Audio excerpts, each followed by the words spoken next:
అందరికీ నమస్తే అండి. టీడీపీ కూటమి అధికారంలోకి రావడంలో కీలక భూమిక పోషించింది సూపర్ సిక్స్ హామీలు.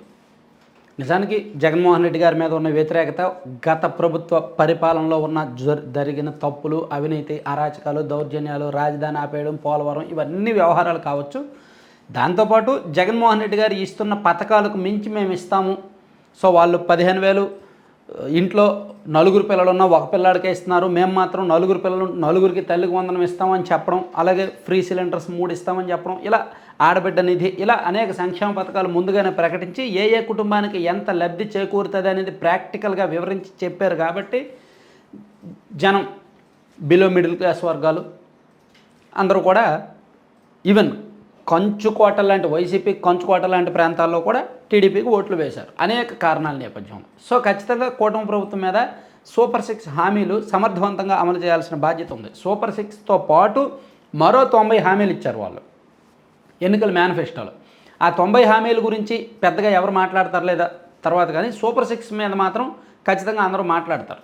ఇప్పుడు 2019 ఎన్నికల ముందు జగన్మోహన్ రెడ్డి గారు నవరత్నాల హామీలు ఇచ్చారు కదా, సో అలాగే ఈ సూపర్ సిక్స్లో ఇప్పటి వరకు 4 పథకాలు, ఈరోజు అన్నదాత సుఖీభవతో కలుపుకుంటే 4 పథకాలు అమలు చేసినట్టే. ఆల్రెడీ తల్లికి వందనం నెల రోజులైంది, అకౌంట్లలో పడుతూనే ఉన్నాయి. ఆల్మోస్ట్ 98% మంది లబ్ధిదారులకు పడ్డాయి. ఇంకో 2-3% మందికి విడతల వారీగా పడుతున్నాయి. అక్కడెక్కడ కొన్ని టెక్నికల్ మిస్టేక్స్ ఉన్నాయి.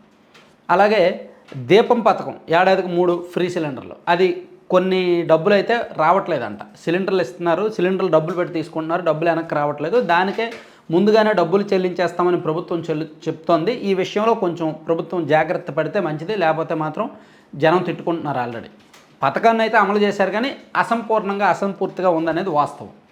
ఇక మరొకటి ఫ్రీ బస్సు, ఆర్టీసీ బస్సు, అది ఆగస్టు 15వ తేదీ నుంచి ఇస్తామంటున్నారు. రాష్ట్ర వ్యాప్తంగా కూడా మహిళలు ఎక్కడి నుంచి ఎక్కడికైనా తిరగవచ్చు. శ్రీకాకుళం నుంచి అనంతపురం, చిత్తూరు, తిరుపతి ఎక్కడికైనా వెళ్ళొచ్చు. రాయలసీమ నుంచి ఉత్తరాంధ్రకు వెళ్ళొచ్చు, ఉత్తరాంధ్ర నుంచి కోస్తాకు రావచ్చు, ఎక్కడి నుంచి ఎక్కడికైనా. పల్లె వెలుగు, అల్ట్రా పల్లె వెలుగు, ఎక్స్ప్రెస్, ఇవన్నీ కూడా ఒక సూపర్ లగ్జరీ అండ్ ఏసీ బస్సులు తప్ప మిగిలిన అన్ని బస్సుల్లో మహిళలు వాళ్ళ ఆధార్ కార్డు పట్టుకొని ఏపీ, ఆంధ్రప్రదేశ్ వాసులే అయితే ఎక్కడి నుంచి ఎక్కడికైనా ఎప్పుడైనా తిరిగేయచ్చు. ఇది కూడా రిజల్ట్ ఉంటుంది. ఇక అన్నదాత సుఖీభవ ఈరోజు మొదలు పెడుతున్నారు. ఈరోజు ఆల్రెడీ సీఎం చంద్రబాబు నాయుడు గారు దర్శి నియోజకవర్గం వెళ్ళి, ప్రకాశం జిల్లా దర్శి వెళ్ళి అక్కడ నుంచి స్టార్ట్ చేస్తున్నారు. ఆల్రెడీ అన్ని నియోజకవర్గాల్లో కూడా ఆయా ఇన్ఛార్జీలు, ఎమ్మెల్యేలు వెళ్ళిపోయారు. ఒక్కొక్క నియోజకవర్గానికి యావరేజ్గా 20 కోట్ల నుంచి 30 కోట్ల వరకు వచ్చిందనమాట. సో రాష్ట్ర వ్యాప్తంగా సుమారుగా 4,000 కోట్లు ఎంతో దీనికోసం ఖర్చు పెడుతున్నారు. సో ఓవరాల్గా చూసుకుంటే ఈ తల్లికి వందనం, గత ప్రభుత్వం అమ్మఒడి పేరిట సంవత్సరానికి 6,000 కోట్లు ఖర్చు పెడితే ఈ ప్రభుత్వం తల్లికి వందనం కోసం 10,000 కోట్లు ఖర్చు పెట్టింది. అలాగే దీపం పథకానికి సుమారుగా సంవత్సరానికి 3,000 కోట్లు, అండ్ అన్నదాత సుఖీభవ సుమారుగా 4,000 కోట్లు ఒక విడతలో, మళ్ళీ విడతలో ఇంకో 4,000 కోట్లు, ఆ తర్వాత విడతలో ఇంకో 4,000 కోట్లు, ఇంకో 3,200 కోట్లు ఎంతో ఉంటుంది. సో అయితే సూపర్ సిక్స్ ఈ హామీల్లో 4 అమలైనట్టే.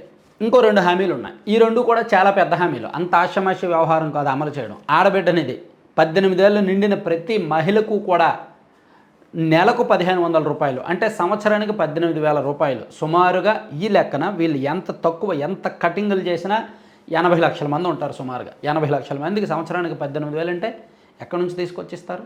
సంవత్సరానికి దీనికి బడ్జెట్ 15,000 కోట్లు అవుద్ది. ఆడబిడ్డ నిధి అమలు చేయాలంటే అమలు చేస్తాం ఖచ్చితంగా అంటున్నారు. అలాగే యువగలం నిధి, ఇదేంటంటే నిరుద్యోగులకు నెలకు 3,000, అంటే సంవత్సరానికి 36,000. నిరుద్యోగులు ఎంత కటింగ్ చేసుకుంటూ వచ్చినా ఒక 5 లక్షల మంది అయినా తేలుతారు.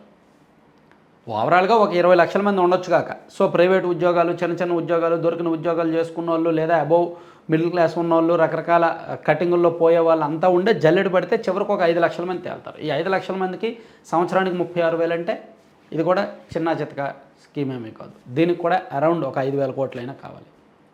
ఇవి అన్ని పెద్ద స్కీమ్స్ అనమాట. సో వీటిని అమలు చేయడానికి కూడా చూస్తున్నారు. మొన్న నారా లోకేష్ గారు మచిలీపట్నం వెళ్ళినప్పుడేమో దసరా నుంచి యువగలం నిధి అమలు చేస్తామని చెప్పారు, కానీ అది పాసిబిలిటీ కాదు.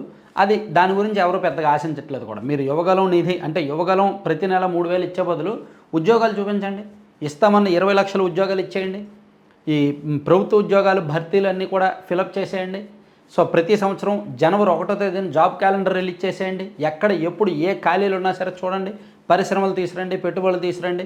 సో యువగలం ఇవ్వకపోయినా ఎవరు అడగరు. నిరుద్యోగులకు అంటే నిరుద్యోగులు అంటే కాస్త చదువుకున్న ఏజ్ గ్రూప్ వాళ్ళు కాబట్టి వాళ్ళకి ఫ్రీ బీస్ మీద ఆశ ఉండదు, పర్మనెంట్ ఒక దారి చూపిస్తారనే ఆశ మాత్రమే ఉంటుంది. కాబట్టి యువగలం నిధి మీద ఎవరికి పెద్ద ఎక్స్పెక్టేషన్స్ లేవు. కానీ ఆడబిడ్డ నిధి మీద మాత్రం ఉన్నాయి. ఎందుకంటే ఇళ్లలో ఉన్న ఆడవాళ్ళకి గత ప్రభుత్వం జగన్మోహన్ రెడ్డి గారు కూడా జగనన్న చేయూత అని, వైఎస్ఆర్ చేయూత అని ఏదో ఇచ్చారు. 18,750 రూపాయలు ఇచ్చారు ప్రతి సంవత్సరం కూడా డ్వాక్రా మహిళలకు. సో ఇది 18 ఏళ్ళ నిండిన ప్రతి మహిళకి అన్నారు, డ్వాక్రా సంఘాలతో సంబంధం లేకుండా ఇస్తామని చెప్పారు. కాబట్టి ఈ స్కీమ్ మీద మాత్రం చాలామందికి ఆశలు ఉన్నాయి, చాలామందికి కోరికలు ఉన్నాయి. సో దీన్ని యాజ్ ఎర్లీ యాజ్ పాసిబుల్ అమలు చేస్తే ఇంకా సూపర్ 6కి సూపర్ పవర్ వచ్చేసినట్టే ప్రభుత్వానికి. అన్ని స్కీమ్స్ ఈ 6 పథకాలకి 6 అంటే ఒక యువగలం పక్కన పెడితే 5 అమలు చేసినట్టు. ఈ 5 పకడ్బందీగా నెక్స్ట్ 4 ఇయర్స్ కూడా అమలు చేస్తే చాలు. తల్లికి వందనం కానీ, అన్నదాత సుఖీభవ కానీ, ఆడబిడ్డ నిధి కానీ, లేదా మిగిలిన 2. సో ఇప్పుడు ఆడబిడ్డ నిధి ఎప్పుడు నుంచి ఇస్తారు అనేది ప్రస్తుతానికైతే ఒక క్లారిటీ లేదు. మొన్న అచ్చెన్నాయుడు గారు మాట్లాడుతున్నప్పుడు మన రాష్ట్ర బడ్జెట్ సరిపోదు, రాష్ట్రాన్ని అమ్మేయాలి అన్నారు. రాష్ట్రాన్ని అమ్మక్కర్లేదు, రాష్ట్రాన్ని అమ్మేయాలి అన్నప్పుడు హామీ ఇవ్వకూడదు. హామీ ఇచ్చారు కాబట్టి ఖచ్చితంగా అమలు చేయాలి.